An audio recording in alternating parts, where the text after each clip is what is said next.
ओम शांति। 21 जनवरी 2025। बाबा के महावाक्य। मीठे बच्चे, सवेरे सवेरे उठ बाप से मीठी रूह रिहान करो।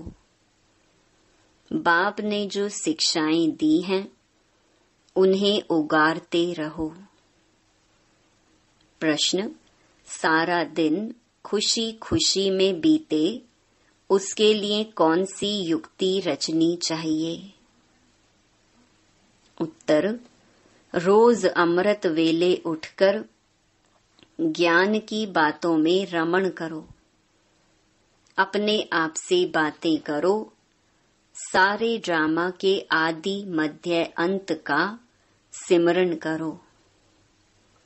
बाप को याद करो तो सारा दिन खुशी में बीतेगा। स्टूडेंट अपनी पढ़ाई की रिहर्सल करते हैं, तुम बच्चे भी अपनी रिहर्सल करो। गीत: आज अंधेरे में है इंसान।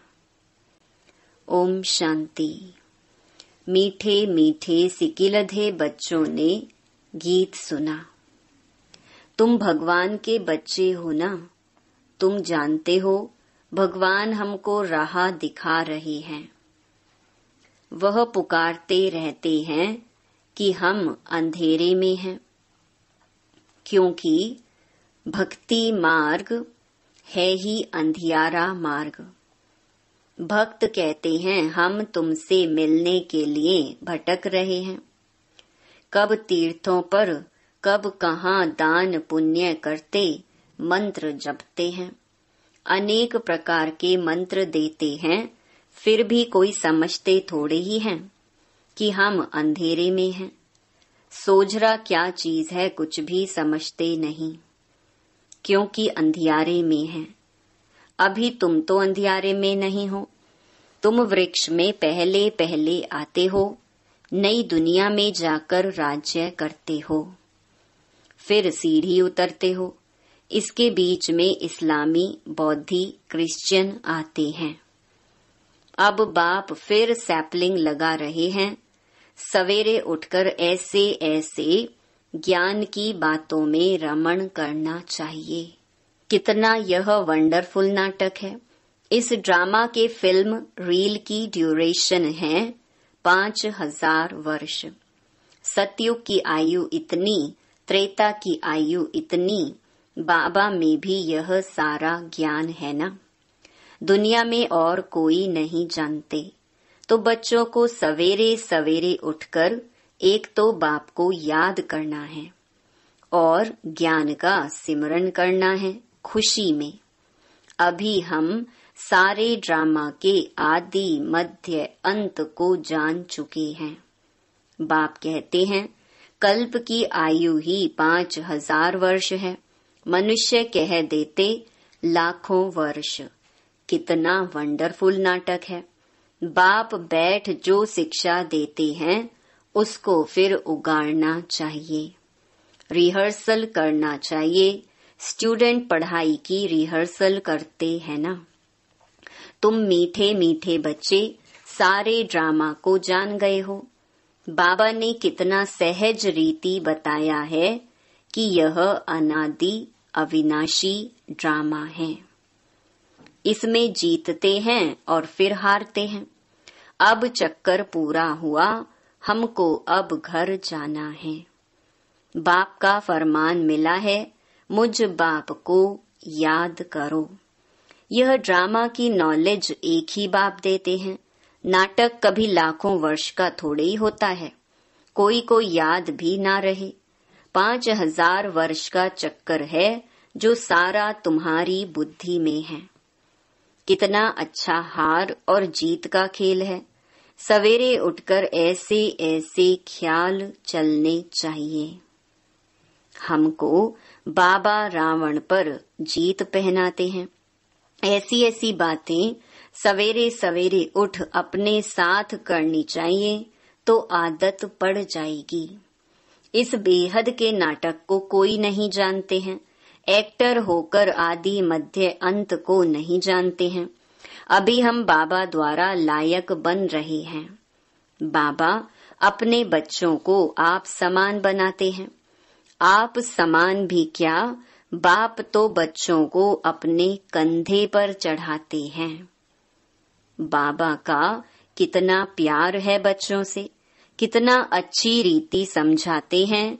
मीठे मीठे बच्चों, मैं तुमको विश्व का मालिक बनाता हूँ।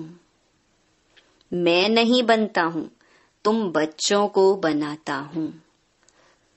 तुम बच्चों को गुलगुल बनाकर फिर टीचर बन पढ़ाता हूँ। फिर सदगति के लिए ज्ञान देकर तुमको सुख धाम शांति धाम का मालिक बनाता हूँ। मैं तो निर्वाण धाम में बैठ जाता हूँ।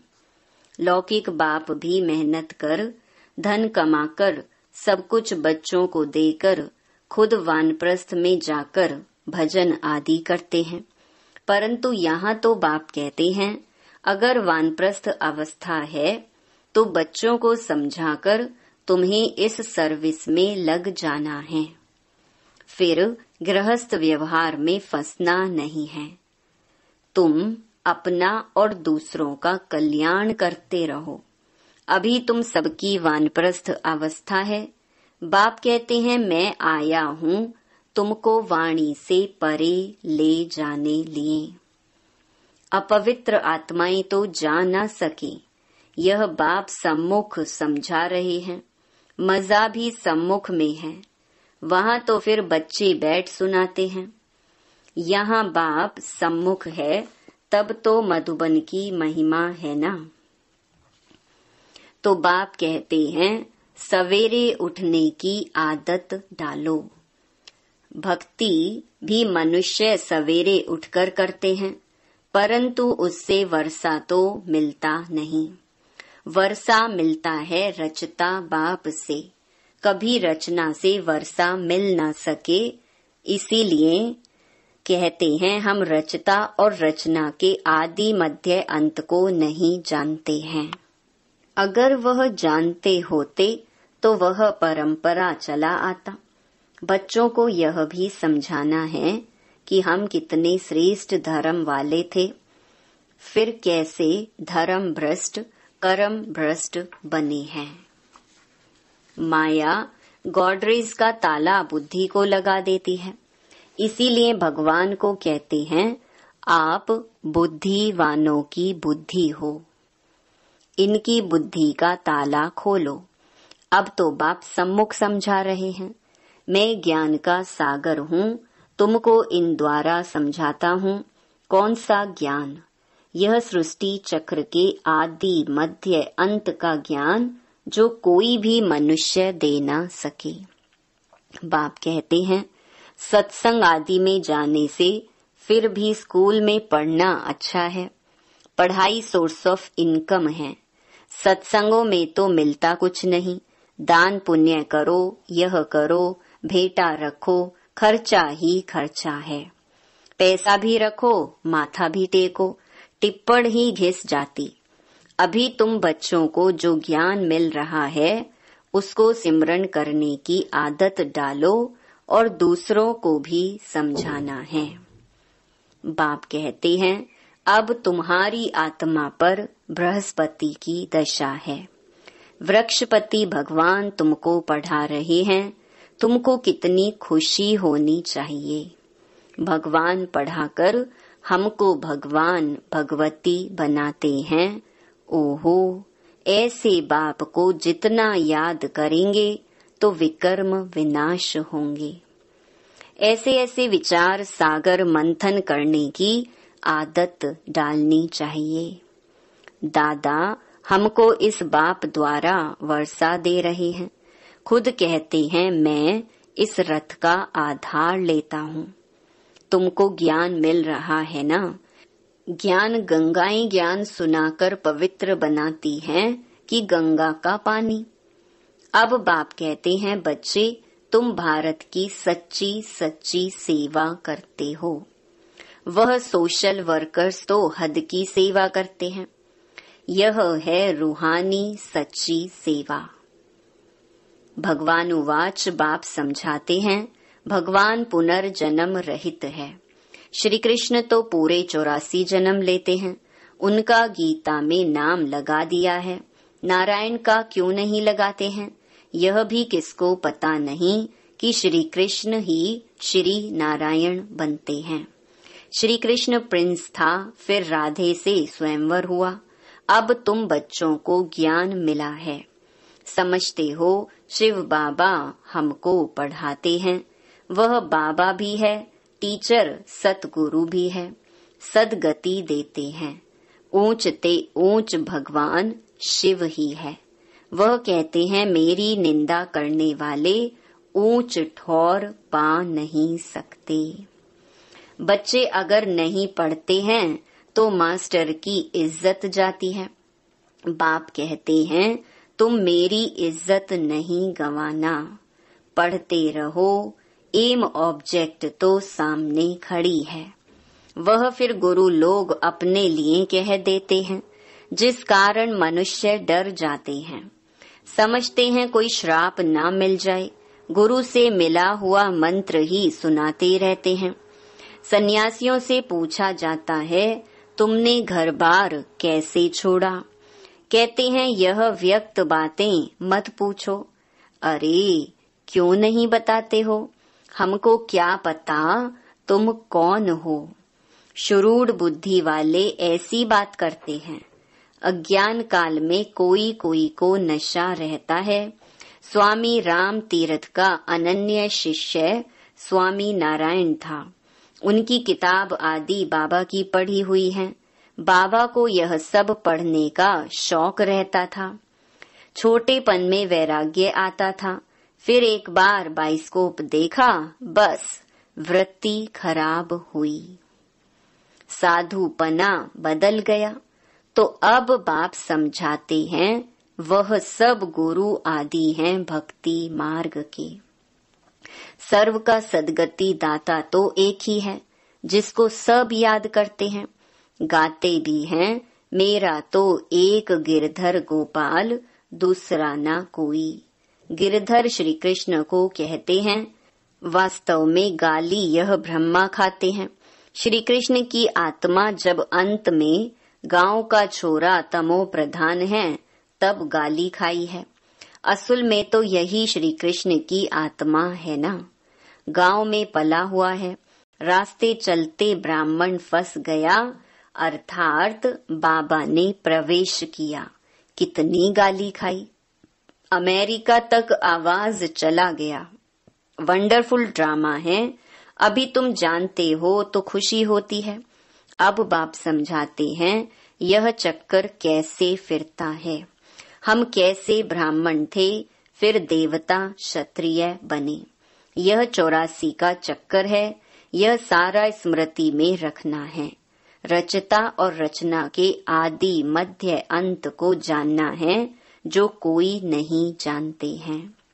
तुम बच्चे समझते हो हम विश्व का मालिक बनते हैं, इसमें कोई तकलीफ तो नहीं। ऐसे थोड़े ही कहते आसन आदि लगाओ, हठ योग ऐसे सिखलाते हैं, बात मत पूछो। कोई कोई की ब्रेन ही खराब हो जाती है। बाप कितनी सहज कमाई कराते हैं। यह है 21 जन्मों के लिए सच्ची कमाई। तुम्हारी हथेली पर बहिश्त है। बाप बच्चों के लिए स्वर्ग की सौगात लाते हैं, ऐसे और कोई मनुष्य कह ना सके। बाप ही कहते हैं इनकी आत्मा भी सुनती है। तो बच्चों को सवेरे उठ ऐसे ऐसे विचार करने चाहिए। भक्त लोग भी सवेरे गुप्त माला फेरते हैं, उसको गौमुख कहते हैं। उसमें अंदर हाथ डाल माला फेरते हैं, राम राम, जैसे कि बाजा बजता है। वास्तव में गुप्त तो यह है बाप को याद करना। अजपा जाप इसको कहा जाता है। खुशी रहती है, कितना वंडरफुल ड्रामा है। यह बेहद का नाटक है जो सिवाय तुम्हारे और कोई की बुद्धि में नहीं है। तुम्हारे में भी नंबरवार पुरुषार्थ अनुसार हैं। है बहुत इजी, हमको तो अब भगवान पढ़ाते हैं, बस उनको ही याद करना है। वर्षा भी उनसे मिलता है। इस बाबा ने तो धक से सब कुछ छोड़ दिया, क्योंकि बीच में बाबा की प्रवेशता थी ना। सब कुछ इन माताओं को अर्पण कर दिया। बाप ने कहा इतनी बड़ी स्थापना करनी है, सब इस सेवा में लगा दो, एक पैसा भी किसको देना नहीं है। नष्टो मोहा इतना चाहिए, बड़ी मंजिल है। मीरा ने लोकलाज विकारी कुल की मर्यादा छोड़ी तो कितना उनका नाम है। यह बच्चियां भी कहती हैं हम शादी नहीं करेंगी, लखपति हो कोई भी हो, हम तो बेहद के बाप से वर्षा लेंगी। तो ऐसा नशा चढ़ना चाहिए। बच्चों को बेहद का बाप बैठ श्रृंगारते हैं, इसमें पैसे आदि की दरकार भी नहीं है। शादी के दिन वनवा में बिठाते हैं, पुराने फटे हुए कपड़े आदि पहनाते हैं, फिर शादी के बाद नए कपड़े जेवर आदि पहनाते हैं।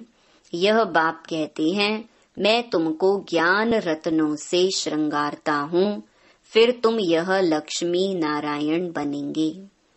ऐसे और कोई कह न सके। बाप ही आकर पवित्र प्रवृत्ति मार्ग की स्थापना करते हैं, इसलिए विष्णु को भी 4 भुजा दिखाते हैं। शंकर के साथ पार्वती, ब्रह्मा के साथ सरस्वती दिखाई है। अब ब्रह्मा की कोई स्त्री तो है नहीं, यह तो बाप का बन गया। कैसी वंडरफुल बातें हैं। मात पिता तो यह है ना, यह प्रजा पिता भी है, फिर इन द्वारा बाप रचते हैं तो माँ भी ठहरी। सरस्वती ब्रह्मा की बेटी गाई जाती है। ये सब बातें बाप बैठ समझाते हैं, जैसे बाबा सवेरे उठकर विचार सागर मंथन करते हैं। बच्चों को भी फॉलो करना है। तुम बच्चे जानते हो कि यह हार जीत का वंडरफुल खेल बना हुआ है, इसे देखकर खुशी होती है, घृणा नहीं आती। हम यह समझते हैं हम सारे ड्रामा के आदि मध्य अंत को जान गए हैं, इसीलिए घृणा की तो बात ही नहीं। तुम बच्चों को मेहनत भी करनी है, गृहस्थ व्यवहार में रहना है, पावन बनने का बीड़ा उठाना है। हम युगल इकट्ठे रह पवित्र दुनिया का मालिक बनेंगे। फिर कोई कोई तो फेल भी हो पड़ते हैं। बाबा के हाथ में कोई शास्त्र आदि नहीं है। यह तो शिव बाबा कहते हैं मैं ब्रह्मा द्वारा तुमको सभी वेदों शास्त्रों का ज्ञान सुनाता हूँ, श्री कृष्ण नहीं। कितना फर्क है। अच्छा, मीठे मीठे सिकिलधे बच्चों प्रति मात पिता बाप दादा का याद प्यार और गुड मॉर्निंग। रूहानी बाप की रूहानी बच्चों को नमस्ते। धारणा के लिए मुख्य सार। पहला, पढ़ाई पर पूरा ध्यान देना है। ऐसा कोई कर्म ना हो जिससे बाप, टीचर और सतगुरु की निंदा हो। इज्जत गंवाने वाला कोई कर्म नहीं करना है। दूसरा, विचार सागर मंथन करने की आदत डालनी है। बाप से जो ज्ञान मिला है उसका सिमरन कर अपार खुशी में रहना है। किसी से भी घृणा नहीं करनी है। वरदान, संपूर्णता की रोशनी द्वारा अज्ञान का पर्दा हटाने वाले सर्च लाइट भव। अभी प्रत्यक्षता का समय समीप आ रहा है, इसलिए अंतर्मुखी बन गुह्य अनुभवों के रत्नों से स्वयं को भरपूर बनाओ। ऐसे सर्च लाइट बनो जो आपके संपूर्णता की रोशनी से अज्ञान का पर्दा हट जाए, क्योंकि आप धरती के सितारे इस विश्व को हलचल से बचाए सुखी संसार, स्वर्णिम संसार बनाने वाले हो। आप पुरुषोत्तम आत्माएं विश्व को सुख शांति की सांस देने के निमित्त हो। स्लोगन, माया और प्रकृति की आकर्षण से दूर रहो तो सदा हर्षित रहेंगे। अपनी शक्तिशाली मनसा द्वारा सकाश देने की सेवा करो। जब मनसा में सदा शुभ भावना व शुभ दुआएं देने का नेचुरल अभ्यास हो जाएगा तो मनसा आपकी बिजी हो जाएगी। मन में जो हलचल होती है उससे स्वतः ही किनारे हो जाएंगे। अपने पुरुषार्थ में जो कभी दिल शिकस्त होते हो वह नहीं होंगे। जादू मंत्र हो जाएगा। अच्छा, ओम शांति।